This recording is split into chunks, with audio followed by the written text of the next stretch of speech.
In April 1945, Berlin is a city of ghosts and ruins, a smoldering testament to a failed empire. Below the shattered streets, 55 feet underground, in a damp concrete labyrinth known as the Führer bunker, the man who lit the world on fire is about to be consumed by his own inferno. Adolf Hitler, Chancellor of Germany, leader of the Third Reich, is a broken man. The tremor in his left hand, a symptom of Parkinson's disease, is now a violent, uncontrollable shake.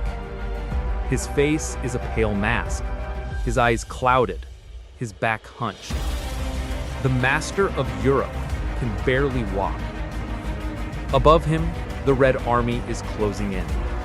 The roar of Soviet artillery is the constant, crushing soundtrack to his final days. The end is no longer a possibility. It is an inevitability. On April 30th, 1945, Hitler and his new wife, Eva Braun, retreat to their private study. A single gunshot is heard. Later, their bodies, along with those of their beloved dogs, are carried up to the Reich Chancellery garden, doused in 200 liters of petrol, and set ablaze. This is the story we have been told. This is the official end of the 20th century's most notorious figure. But is it the truth? For over 75 years, a question has haunted the fringes of history, a question that refuses to die. It has been whispered in hushed tones, printed in sensational tabloids, and explored in countless books and documentaries. The question is simple, but its implications are profound. Did Adolf Hitler really die in the bunker? Or did he, in the ultimate act of deception, escape the fall of Berlin, slip through the Allied dragnet, and live out his days in secret, perhaps in the remote corners of South America? This is not a story about what we believe. This is a story about what we know. It's a journey that will take us from the claustrophobic concrete of the Berlin bunker to the archives of the FBI, from the secret files of the KGB to the modern forensic labs of France. To understand the end, one must first understand the setting. The Führer bunker was not a palace. It was a tomb. A sterile subterranean complex of 30 small rooms protected by a concrete roof 10 feet thick. The air was stale, recycled by a ventilation system that hummed day and night, barely masking the stench of panic, sweat, and despair. By the last week of April, it had become a grotesque parody of a royal court. Generals and secretaries, sycophants and true believers, all trapped together, existing on coffee, alcohol, and the fading adrenaline of a lost cause. Hitler himself was a phantom. He spent his days hunched over maps, moving non-existent armies, and his nights railing against the betrayals that, in his mind, had cost him the war. He railed against the Jews, against the Allies, and now, finally, against his own people. On April 22nd, he suffered a complete nervous collapse during a military briefing. It was clear to everyone present the war was over, and Hitler knew it. From that moment, the narrative shifts from victory or death to simply death. He ordered his personal physician, Dr. Theodor Moreau, to give him the cyanide capsules that had been prepared. He tested one on his beloved Alsatian, Blondie. The dog died instantly. The path was set. In the early hours of April 29th, with Soviet troops just blocks away, Hitler dictated his two final documents. The first was his private will and testament. In it, he announced his marriage to Eva Braun, the woman who had been his companion for over a decade.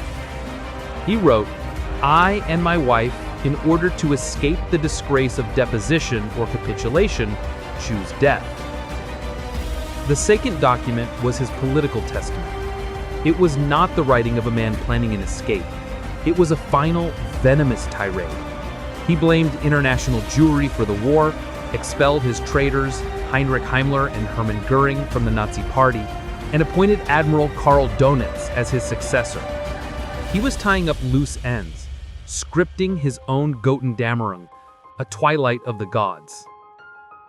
Later that day, in a bizarre, pathetic ceremony, a minor city official was dragged from his Volkssturm battlefield post to officiate the wedding of Adolf Hitler and Eva Braun.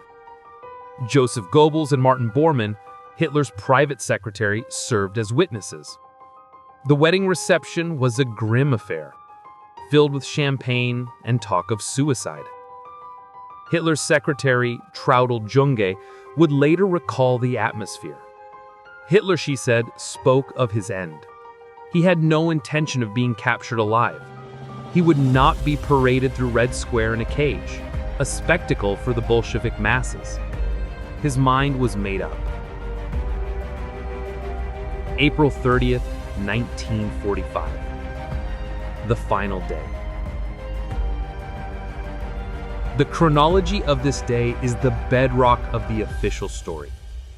It has been pieced together from the interrogation reports of the survivors, the secretaries, the adjutants, the bodyguards who lived through it. Around 2 p.m., after a final bland lunch of spaghetti, Hitler and Eva Braun began their farewells. They emerged from their private quarters and walked down a small hallway where about 20 members of the inner circle were assembled. This was the Bunker family, the Goebbels family, who would later murder their own 6 children before committing suicide, secretaries like Traudl Junge and Gerda Christian, his adjutant Otto Gunsche, his valet Heinz Linge, and his private secretary, Martin Bormann. Hitler, his eyes vacant, walked the line, shaking each person's hand. He mumbled a few words, barely audible. Eva Braun, dressed in a black dress, embraced the women. She tried to smile, telling Traudl Junge, "Please give my love to Bavaria." Then she and Hitler turned and walked back into their private sitting room. The steel door closed. A tense, terrible silence fell over the bunker antechamber. Joseph Goebbels, Martin Bormann, and a few others stood waiting. What happened next depends on who you ask, but the consensus is this. Around 3:30 p.m., after a wait of 10 to 15 minutes, Hitler's valet Heinz Linge and his adjutant Otto Gunsche carefully opened the door. The smell of burnt almonds, the telltale sign of prussic acid or cyanide, was thick in the air. They saw Hitler first. He was slumped on the right side of a blue and white striped sofa. He was dead. On the floor was his 7.65mm Walter PPK pistol. He had, by most accounts, shot himself through the right temple. The resulting wound had shattered the side of his face. Eva Braun was to his left. She had not used the gun. She had bitten into her cyanide capsule. Her legs were drawn up on the sofa, her face contorted by the poison. A small pistol lay unused by her feet. The two men stood, frozen for a moment. Then they were joined by Bormann and Erich Kempka, Hitler's chauffeur. The spell broke, and a frantic pre-planned operation began. Hitler's body was wrapped in a gray field blanket, obscuring the horrific head wound. Eva Braun's body was carried as it was. Linge and other SS guards carried the bodies up the 4 flights of stairs, past the bewildered guards and staff, and into the garden of the Reich Chancellery. It was not a garden. It was a cratered moonscape, a wasteland of mud and debris. Soviet artillery shells were still exploding intermittently, the whump of the mortars a constant, terrifying percussion. They placed the bodies in a shallow shell crater, not far from the bunker exit. Erich Kempka, who had been ordered to procure petrol, had managed to siphon about 200 liters, around 50 gallons, from abandoned vehicles. He and the guards poured can after can of the fuel over the 2 bodies. Otto Gunsche, the adjutant, took a rag, dipped it in petrol, lit it, and threw it on the pyre. It erupted in a pillar of fire. The small group of men, Gunsche, Linje, Bormann, Goebbels, stood back, trapped in the bunker's concrete entryway, and raised their arms one last time in the Nazi salute. They were burning their god. The cremation was a failure. The petrol burned off too quickly, and the constant Soviet shelling forced them back underground. Throughout the afternoon, SS guards were repeatedly sent back out to add more fuel, a grotesque, desperate attempt to follow their Führer's last order to leave nothing behind.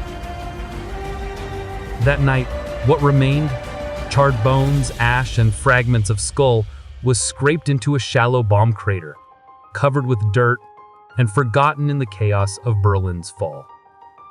The man who had brought the world to his knees had been reduced to ashes in a muddy backyard. If the story had ended there, it would have been simple, but it didn't. The body was gone, and into that vacuum, a myth was born. And the first person to water the seeds of this myth was not a conspiracy theorist, but Joseph Stalin. On May 2nd, 1945, Red Army soldiers from the SMERSH, the Soviet counterintelligence unit, whose name literally translates to death to spies, stormed the Chancellery and secured the bunker complex. They found a scene of total desperation. They found the bodies of the Goebbels family. They found a handful of SS officers who had committed suicide. And in the garden, they found the partially burned bodies of at least 2 Hitler doubles, men who bore a passing resemblance to the Führer. But they also found something else. Following the directions of captured SS guards, a SMERSH team, led by a Lieutenant Colonel Ivan Klemenko, began to dig in the shell craters. On May 5th, they exhumed 2 bodies, a man and a woman, so badly charred they were almost unrecognizable. Alongside them, they found the bodies of 2 dogs, presumed to be Blondie and her puppy. The male corpse was missing a large part of its skull. Its jaw, however, was largely intact. This is where the story, which should have become clear, becomes impossibly murky. The Soviets, it seems, did not know what to do with their discovery. The remains were taken to a field hospital in the Berlin suburb of Buch. A top-secret autopsy was performed. The Soviet pathologists, led by Dr. Faust Shakravsky, faced the problem. They had a charred body, no face, and no clear identifying features. But they had the teeth. They tracked down Kaffee Husermann, the dental assistant to Hitler's personal dentist, Professor Hugo Blaschke. They showed her the upper and lower jawbones were recovered from the fire. Husermann, under intense pressure, identified them instantly. She pointed out the unique and bizarre dental work, a bridge on the upper right, a distinctive gold crown, a window-like filling. She described it from memory, and her description was a perfect match for the object the Soviets held in their hands. For the Soviets, the case was closed. They had proof. Hitler was dead. They had his jawbone. But Joseph Stalin had other plans. At the Potsdam Conference in July 1945, US President Harry Truman casually asked Stalin if he had any confirmation of Hitler's death. Stalin, stone-faced, replied, no. He said Hitler was not dead, that he had escaped and was likely hiding in Spain or Argentina, spirited away by British or American sympathizers. This was a deliberate, catastrophic lie. Why? Stalin's motives remain a subject of debate. Perhaps he wanted to sow distrust between the Western Allies, painting them as incompetent or worse, complicit. Perhaps he wanted to maintain the fascist threat as a justification for his iron grip on Eastern Europe, or perhaps he simply reveled in the paranoia and chaos it created. Whatever his reason, the effect was immediate. Stalin, the man whose army had found the body, was telling the world that the body was never found. The Western Allies were thrown into confusion. Britain's top agency agent, Hugh Trevor Roper, later a famed historian, was tasked with investigating the matter. His report, The Last Days of Hitler, concluded, based on eyewitness testimony, that Hitler was unequivocally dead. But the Soviets continued their campaign of obfuscation. They publicly denied finding a body. They presented contradictory reports. They even silenced their own investigators. Kathy Huserman, the dental assistant who provided the positive ID, was sentenced to 10 years in a Soviet gulag for no other reason than that she knew the truth. The Soviets held the physical evidence, the jawbone and skull fragments, in a secret archive, admitting to their existence only decades later. This information vacuum was the perfect breeding ground for a conspiracy. If the Soviets said he escaped, and the Americans and British couldn't produce a body, then surely he must have escaped. The legend of Hitler's escape was not born on the fringes. It was created intentionally in the halls of the Kremlin. And then came the proof. In 2009, the world was stunned by a new scientific claim. Researchers from the University of Connecticut were given access to a piece of evidence held in the Russian state archives in Moscow. It was not the jawbone. It was a fragment of a skull with a clear bullet hole in it. For decades, the Soviets had claimed this fragment belonged to Adolf Hitler. The American team performed a DNA test on the skull fragment. The results were explosive.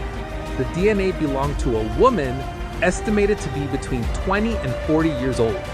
The headlines wrote themselves: Hitler's skull is a woman's. For the conspiracy theorists, this was the ultimate vindication.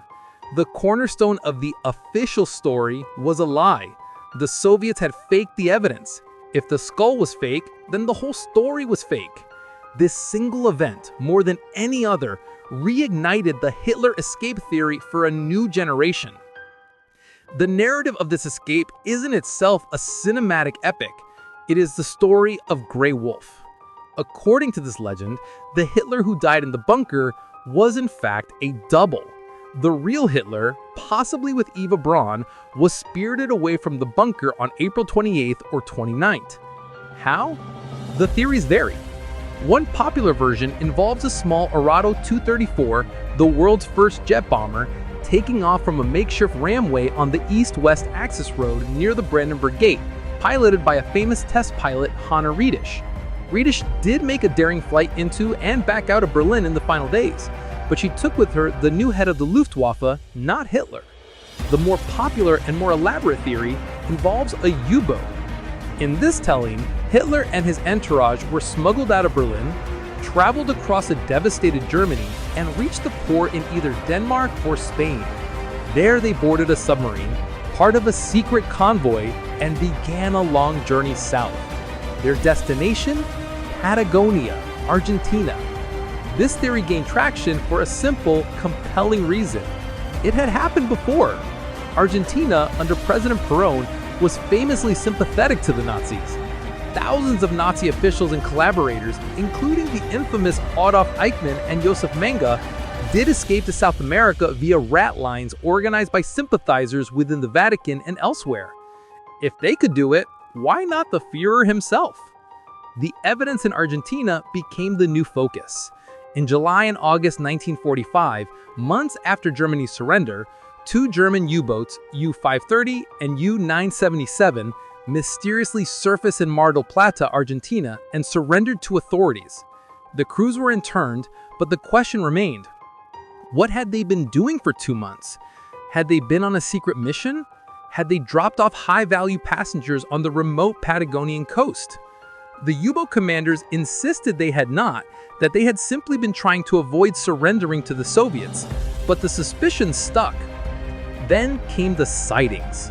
For decades, the FBI, under the skeptical and paranoid J. Edgar Hoover, was inundated with reports. Hitler was seen in a monastery in Spain. Hitler was a shepherd in the Swiss Alps. Hitler was working as a waiter in France. But the most detailed and most persistent sightings came from Argentina. Declassified FBI files show that the agency took many of these reports seriously enough to investigate.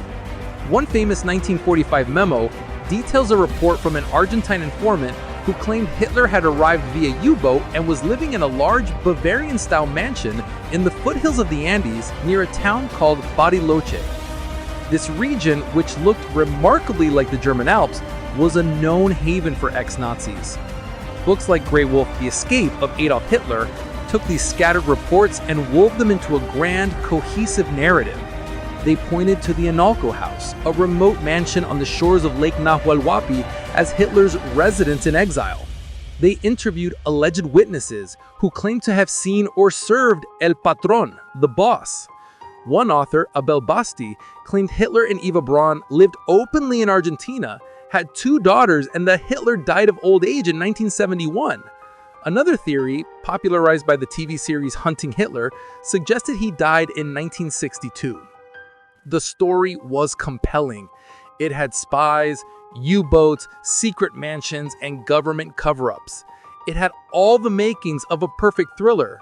And as we now know, it was almost entirely wrong. The case for Hitler's death in the bunker does not rest on one piece of evidence. It rests on 3 pillars, which, when combined, form an insurmountable wall of fact: the eyewitnesses, the forensics, and the psychology. Let's begin with the myth-busting. First, the 2009 DNA test on the, quote, Hitler skull. It was a bombshell, but it was a so what bombshell. Historians and forensic experts were not surprised. The Soviets never claimed that skull fragment was their primary proof. The jawbone was the proof. The skull, which had been found separately in the garden days after the jaw, was almost certainly a case of mislabeling. It likely belonged to one of the dozens of other people who died in the Chancellery garden during the final battle. It could have been Eva Braun's, or it could have been an unknown German soldier. The fact that the skull fragment was misidentified does not invalidate the rest of the evidence. It only proves that Soviet archival practices in the chaos of 1945 were chaotic. Second, the U-boats in Argentina.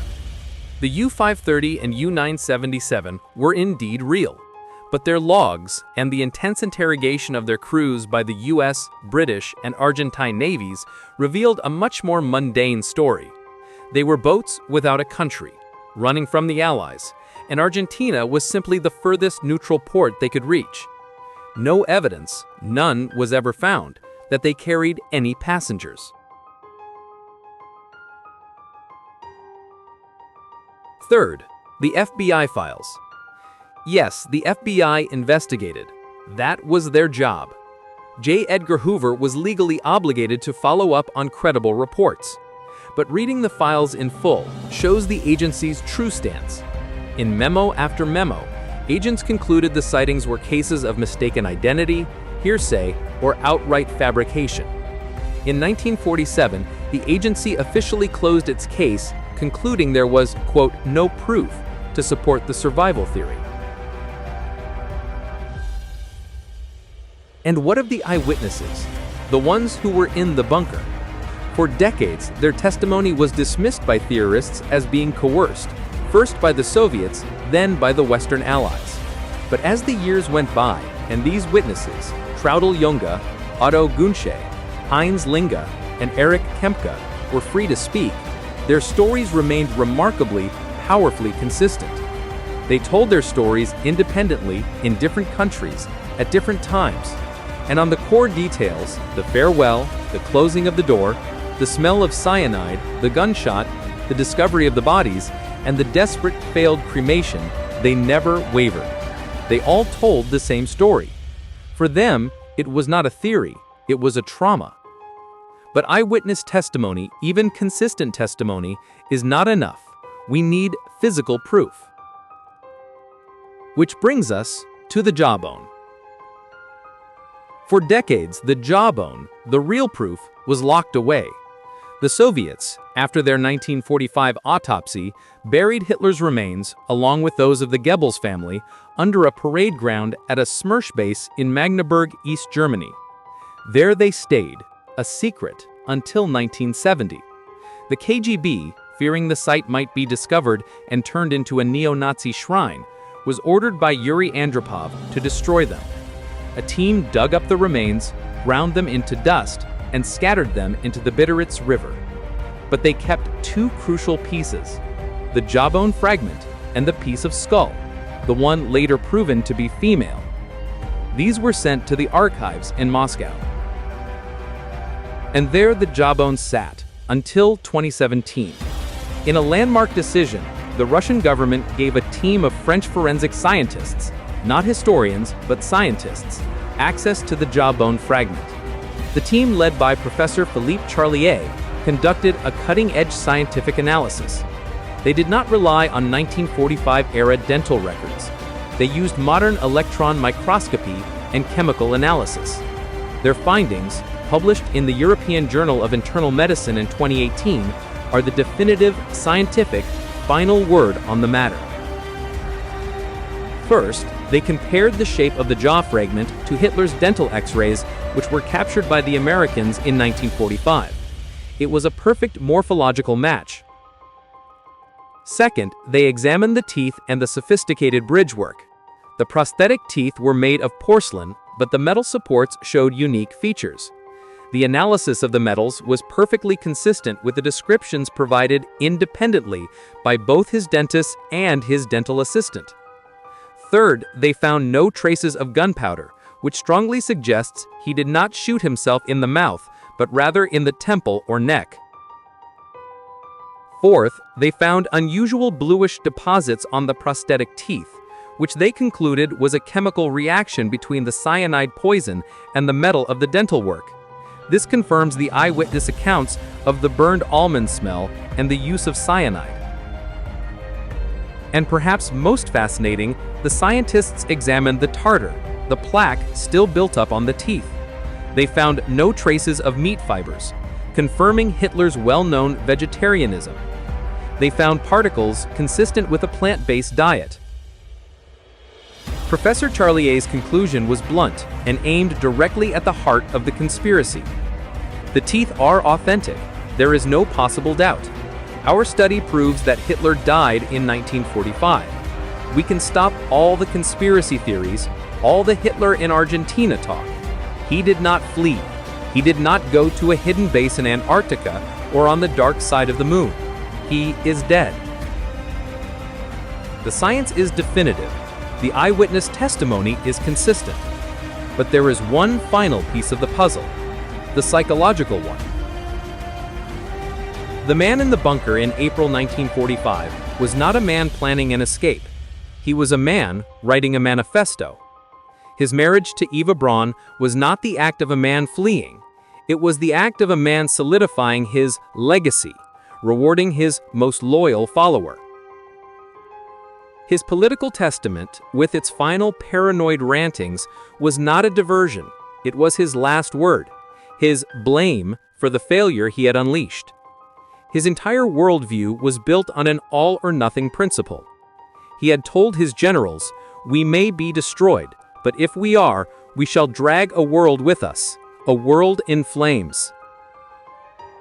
This was the Nero decree he had issued in March 1945. Ordering the total destruction of all German infrastructure. If the German people were unworthy of his genius, they deserved to be destroyed with him. The man who ordered the destruction of his own nation was not a man who was planning a quiet retirement in Patagonia.